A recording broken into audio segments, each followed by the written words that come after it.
नमस्कार welcome to my channel Jasmine Cooking World. आज special dish होची पनीर मसाला फ्राए। तो चलतु देखा आज मु पनीर मसाला फ्राए मो स्टाइल रे केमिति बनाऊची। आउ हाँ, जो मैंने चैनल रे नुआ चैनल को सब्सक्राइब करने को बिल्कुल भी भूलिबेनी। तले थिबा बेल आइकन को क्लिक कर देबे, जहाँद्वारा मोर नुआ नुआ नोटिफिकेशन आपण मान पाखु पहुँची जिवो। मु एठी 200 ग्राम पनीर नेइची। पनीर को एठी बड़ बड़ पीसेस रे काटी दउची। देखंतु स्क्वायर स्क्वायर करिकिना एठी मु काटी देइची। पनीर गुड़ाक गोटे बाउल रे सबु पनीर गुड़ाक मु नेइ नेबी। एबे मु एथिरे सब प्रकार मसला देई देबी। प्रथमे मु एठी कश्मीरी लंका मिर्च गोटे स्पून देइची, जीरा मसला, धनिया मसला, चाट मसाला, हल्दी पाउडर गोटे स्पून, कॉर्नफ्लावर गोटे स्पून आउ दही मध्य गोटे स्पून एटी देइची। स्वाद अनुसार लुण दबा। एटी अदा रसुण पेस्ट मध्य गोटे स्पून देइची। पनीर को भल भाबरे मसला सहित मिसई दबा। भल भाबरे मसला को पनीर सहित कोट करदेबा।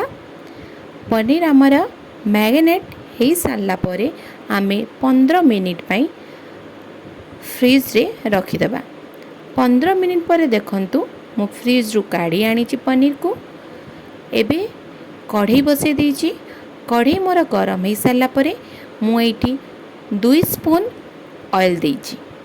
ऑयल टिके गरम हो सारा पर एठी पनीर को मु गोटे गोटे करिकिना देई देबी। पनीर आमर टिके लाल हेबा पर्यंत आमे धीमी आंच रे फ्राए करिबा। देखंतु एठी पनीर को मु गोटे गोटे करिकिना देई देइची। पनीर रे मध्ये आमर केते सुंदर कलर आसी जाइची। बहुत सुंदर देखा जाउची पनीर। पनीर मसाला फ्राए बहुत ही टेस्टी आ यम्मी लागिबो। मु आज ई पनीर मसाला फ्राए स्पेशली पखाड़ भात रे खाइबा को तैयारी करिछि। देखंतु मोर पनीर गोटे साइड हे आसिलानी, सेति पई मु ताको उल्टे दउछि।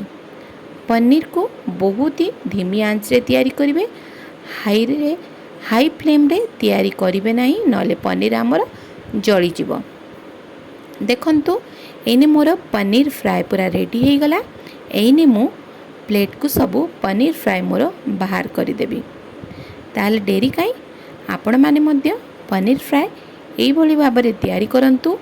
बहुत ही कम समय रे झटपट तैयारी करिके खांतु। पखाड़ भात रे पनीर मसाला फ्राए खाइबा ओह केते टेस्टी लागिबो। थरे तैयारी करिकिना मो स्टाइल रो खांतु ना, तापरे कहबे वाह बहुत ही टेस्टी आ यम्मी पखाड़ भात आ पनीर मसाला फ्राए। ताले डेरी करंतुनी, जल्दी जल्दी जाइकिना तैयारी करंतु। फैमिली मेंबर को खुआंतु। रहिली नमस्कार। देखा हेबा नेक्स्ट वीडियो रे। भलरे थांतु समस्ते। ओम श्री साई राम।